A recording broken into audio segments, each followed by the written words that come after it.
I'm super wary of kind of bringing up the Holocaust because if you guys remember the Sex and the City thing where it's just like, oh, now you brought up the Holocaust, like we can't talk about anything else. But like, I do just want to like say, I was really moved years ago when I learned about a researcher. I believe he was in the University of Texas and he studied different Holocaust survivors. He was trying to compare one group of Holocaust survivors who had committed suicide next to a group of Holocaust survivors who became, as in his description of it, super survivors. They were people who became not only financially successful, but they also had many children, and their children lived near them, and they had very rich and full lives, and they were part of their communities.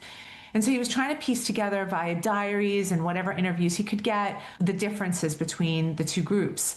And according to him, actually, there wasn't a demographic split. It wasn't about age.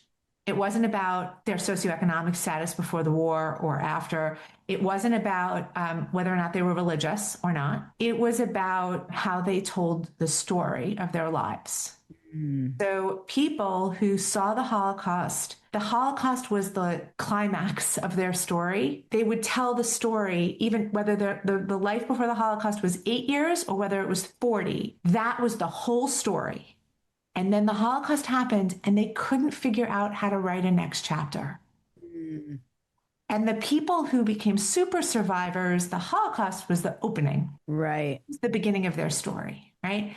And why I was really struck by that is because it really is about the stories that we tell ourselves. Yeah. And it's about the story of America that we decide to tell ourselves. And where are we in that story? And I understand the impulse to basically be like, well, it's the Roman Empire and it's the end of the story. But I don't happen to feel it that way. And I guess I want to make an argument that storytelling is an act of volition. You can tell the story you want. Yep. And I chose and choose to try to see this story of America as changing in a good way, ultimately. And Yeah. America having a great 100 years ahead of it. And then ask myself, what would I have to do and what would other citizens have to do to get us there?